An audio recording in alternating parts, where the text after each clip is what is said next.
If you have started a new program at RMIT in 2022 and are enrolled in a Commonwealth supported place, then this video is for you. Do watch this video till the end.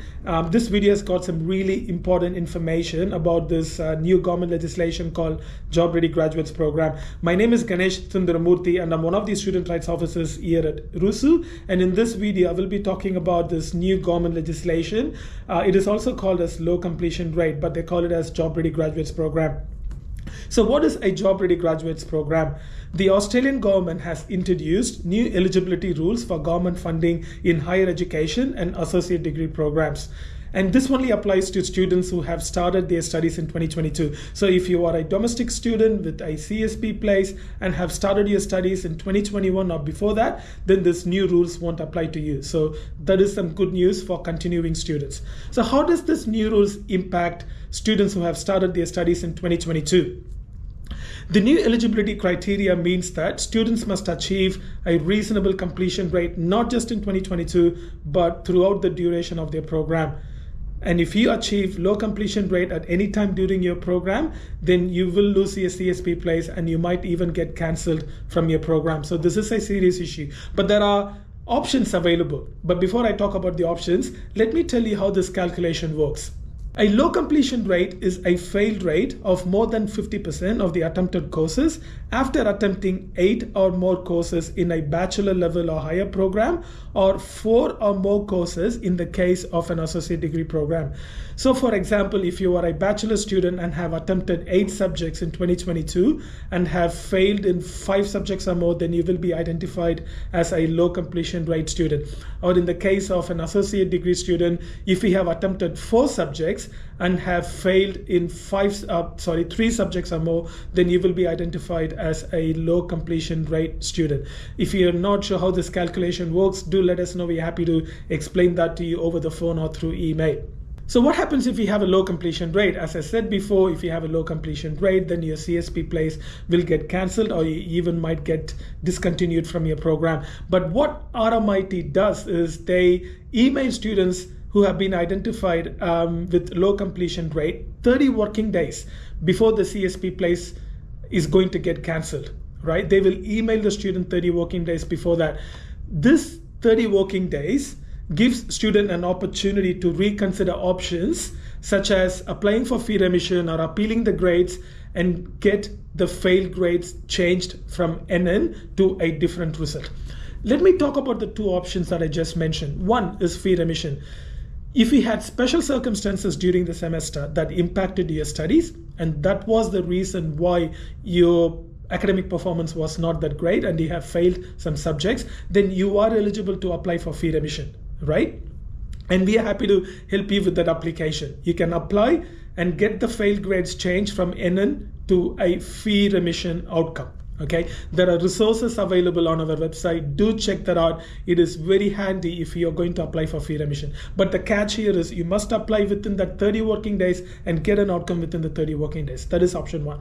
Option 2, if there has been some significant feedback issues or learning support issues in your assessment, you may be eligible to appeal the assessment outcome or the final result. Right, but this is very tricky. You need to have valid grounds before you can appeal the assessment. You can appeal the assessment if you have eligible grounds and get the results changed, and that will remove those failed grades from your low completion rate, which means that you won't have low completion rate anymore. So these are the 2 options available to you, but the catch here is the 30 working days time frame.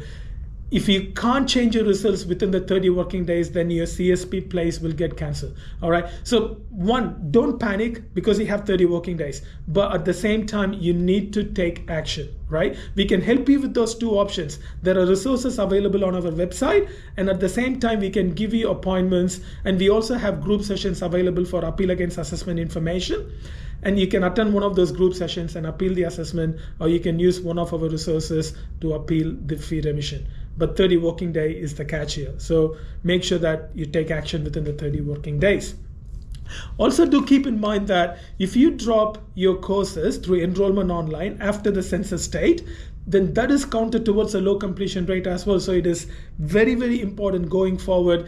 If you want to reduce your study load or want to take a leave of absence, do it prior to the census date so that you don't face this situation, right? However, as I said before, you apply for fee remission and get those failed grades changed from NN to a fee remission outcome, then that won't be calculated towards your low completion rate. So do keep in mind about the census date going forward, all right? So you might have a question, what happens if my grades change after you have been discontinued or after the 30 working days? Unfortunately, you would have lost your place in the program if you haven't taken any action, or if the action is still pending, and you have to reapply for your CSP place and to get back into the program. So that is an unfortunate situation. But this is like government legislation, so RMIT doesn't have an option. They have to implement it. And the 30 working days is a reasonable time frame to take any of these actions, hopefully. And in case if you lose your CSP place from your current program, you are eligible to transfer to a new program and get your CSP place back. So that is some good news. You only lose your CSP place from your current program. You can change programs and get your CSP place back.